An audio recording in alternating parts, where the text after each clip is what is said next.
Well, I am happy for Quincy and happy for Xavier. Both of those guys are career highs today and needed them obviously, but to be honest with you, this is kind of expected game after Christmas. Just haven't done this for a while now. Just anticipate that. And the last 2 days of practice weren't great. And then we wanted to, uh, Harlan had played so well at the four the other day. We wanted to give that a look. And then you get up and you try to give some younger guys some opportunities, and then all of a sudden it just starts trimming back. And it is one of those things when you don't have Justin and you're kind of out there, let's look at some different opportunities. You really don't know what you're going to get. But I am glad we won, win number 10, and I am happy for Xavier and Quincy. Coach, you mentioned back on Friday that the quote game after Christmas is a game that can terrify a lot of coaches, and you're no different. How do you feel your team responded after a relatively tight result? Yeah, if you look, I mean, we're rebounding 16-16. They'd put up 19 threes there in the first half, only put up six twos. And then there's just a lot of long rebounds. I mean, they had 8 offensive rebounds, 3 of them were team rebounds. But watching that many perimeter shots go up, some of it were just dare shots. We were just letting guys shoot. We decided not to full rotate. And I mean, there were guys out there who were making three for friends who had made zero on the year. And so you give those guys credit. But I will tell you is you wanted to get some younger guys, Zion Pipkin specifically, some experience in an environment like this. And you learn from it, you grow from it. But it is a situation I go back to. I knew there would be a rust. I think 18 turnovers is probably our high for the season. But it is one of those things where there's a lot of rust to shake off after that stuff. You think back to the K State game, probably one of your more complete games as a team, and then obviously season high in turnovers today. Just what's this 9 days like? What do you take away from it as you go to conference? Yeah, I will tell you, just when you have a veteran leader who can lead, and a guy like Justin, and we've had to make these adaptations without Ronnie as well. I'm just without Ronnie, we do not win at Western Kentucky. And it is one of those situations where there's going to be injuries, and you really just want to give guys an opportunity. And I tell you what happens for a lot of coaches as the year progresses, the lineup gets shorter and shorter and you just begin to play guys longer. But you just want to make those decisions, make sure they're right before you head into conference. But I think everybody understands in our locker room the difficulty of a game like this, regardless of who you play.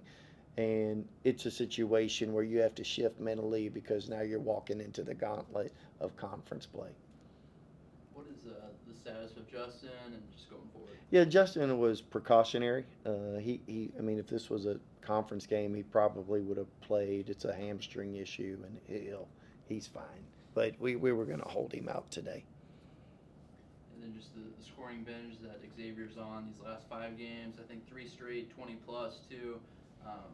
What have you seen? Is he just picking his battles better? Or like what's the main takeaway from the scoring binge that he's on? Yeah, one, he's a really gifted scorer. That's he, Corey Washington. They're just wired to score, and X does a good job of just being able to distribute the ball. I mean, he had 21 at half, and I think what was he 9 of 11, just being able to finish a lot around the rim. I'd have to go back and look at the film, but if you watch the gaps that were created against K State, he just capitalized on them. And then the other thing that you'll notice is Bijan does a good job of changing sides, and you'll see Xavier on these fill behinds and attacking on one side to where he can just play in that space and is able to really contribute and get shots around the rim. So he does a really good job of just understanding where he needs to be in transition opportunities, and then in the half court, the gaps that are created via the traffic, he does a good job of taking advantage of that stuff. And how important is it to have a shooter like AJ? I've seen that you've paired him with X a lot this year. How valuable is that when you have a guy that depends so much on those gaps and wants to drive? how valuable is the spacing? Yeah, you need that space. I mean, you go back and you look at it, again, we started Harlan today in order to give that opportunity a look. But AJ makes that first opening three, gets fouled on the other three, is able to make two of three of those. But without AJ out there, I don't know that that space actually exists. So, and we can play with better force. I just philosophically, I just think offense is about force. I didn't think we played with great force today. We can play with better force and spacing, but that that gives Xavier opportunities. But having AJ really helps. You mentioned the versatility about Friends, their ability to kind of switch 1 through 5.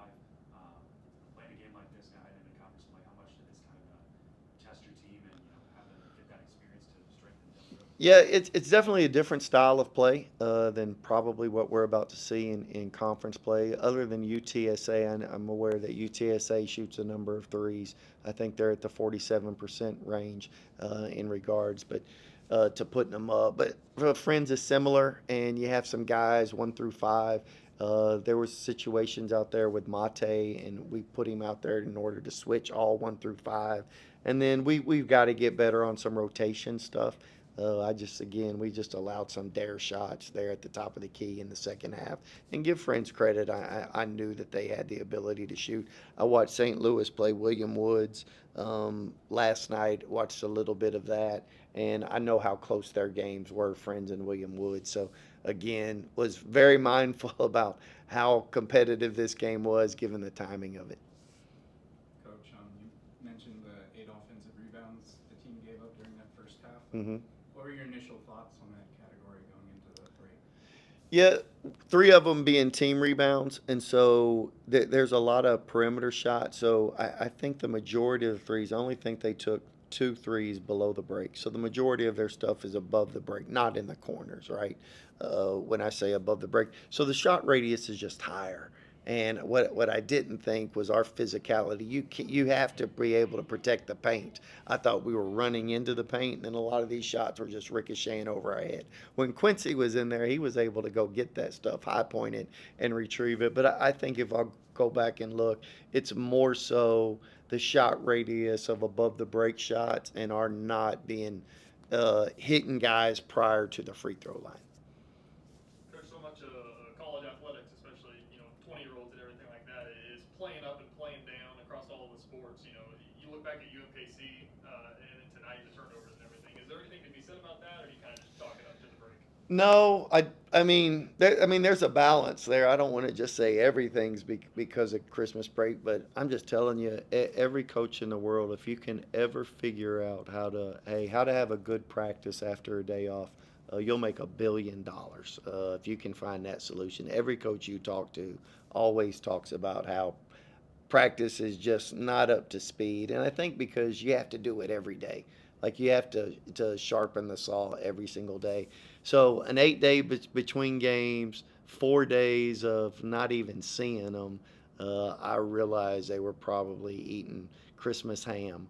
And it's one of those things when they get back, you're going to have to work through it. The past 2 days of practice have been pretty clunky anyway, so I didn't expect much different tonight. And again, it's good to work through this stuff right now. Coach, now non-conference play in the rearview mirror, next up conference play. Thinking back on some of the level of opponents, Power Fours, now NAIA, if you're able to chalk up something and really pinpoint a certain area that can really just elevate this team for this next big turn, what would that be? Yeah, one, we need to continue to take care of the ball. So, we've been pretty good at it. We've continued to defend without fouling.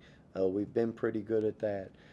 The issue, the other issue, the third issue that is we're kind of night and day on is our rebounding. Right? You saw us. We were 16 for the game today, and what do we finish with? We ended up plus 12 in the second half. We were plus 14 the other day in Kansas State. We've got to be able to do that for a game. Now, I'm not telling you you're going to be plus 12, plus 14 every half if you do that, but we've got to stay away from some of the second chance opportunities. They outscored us on set or had 16 second chance points today, That's an area that's really got to get better and better. And I think a lot of that's going to come down to shot selection that other teams take. That's going to allow us to kind of be in a better position. Could you talk about X on the care sheet and everything like that? But he's always one of your high ups. Yeah. To see that come along with the points, it feels like nobody's having more fun playing basketball than Gator right He does a good job. Again, you worry sometimes. I mean, when we went through the Friends film and I showed them, did a great job on the scout yesterday. Our staff did, and then we made sure we went through it again. You can kind of watch them as they go through, and they have notebooks whenever we do scouts, and they're over there taking notes. You can see the guy that's over there scribbling and doing it. He's very engaged. He does a tremendous job, and I kind of pay attention when the scouts being presented, just about how locked in they are. And I'm telling you, if you were to come in and just judge guys by watching them, and then he's talking through it on the court. The one thing I shared with this team is today they needed to over communicate. Like, communication was not going to get it done.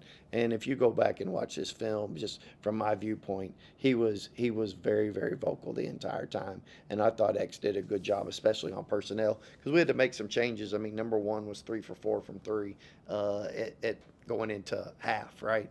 And we needed to defend that one a little differently. And if you watch the opening plays, he did a tremendous job of just reminding guys. Seems like we've seen a different Quincy Ballard since like the second half of that Kansas City game. I saw AC really challenged him and real fired up the second half of that game. Then 2 straight double doubles now. Just what's the difference when you have a fired up Quincy Ballard? What kind of difference can that make rebounding? When his motor runs, right? He got tired there pretty quickly today. That his gas tank was on E there for a while, and we had to bring in Mate in order to switch. But if he plays with a motor, like when he has those spurts, you just realize. I mean, how many 7-footers can do what that kid can do? There's just very few. Like, I think he would. We had plays where we went back to back lobs. Bijan just overthrew the first one, and I thought Quincy was a little tired. That was after a timeout. Come back, do it again. Bijan was on point, but you could just tell Quincy was a little fatigued. But when his motor's going, I've talked to enough people in this conference, and they'll tell you there's very few teams that have a player like him. So his ability to control the middle, and then he was able to take advantage of his height around the rim today. That 10 rebound mark, is that something you challenge him? Like, hey, you need to be that every game? Well, he actually told us he was going to get 20 this game, so we let him have it on the 16. It's far from 20, bro. Coach,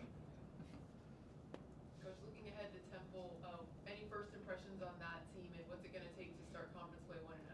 Yeah, so I had some people call and like, are you even watching Friends? Are you like already skipping ahead to Temple? And the answer was no. I haven't seen them, to be honest. I know nothing. I will say I did click on their game today against Buffalo. Watched like 2 minutes. I saw they were playing settle at the 5, and I said, crap. They've got a 6'9" guy who can shoot, and so I was hoping that they were. I was told they would be a little bit more traditional at the 5. So they had a 6'5" 5-man last year, and they played settle at the 4. I don't know much. I know it's a game we'll be excited to play, and we'll be a lot sharper on Friday, but anticipating a real good one in Philadelphia. So we need to be better at taking care of the ball. The good thing about this team is, converting free throws at a 19-25, and you have to be able to convert free throws in order to win road games. Anything else? Thank you, guys.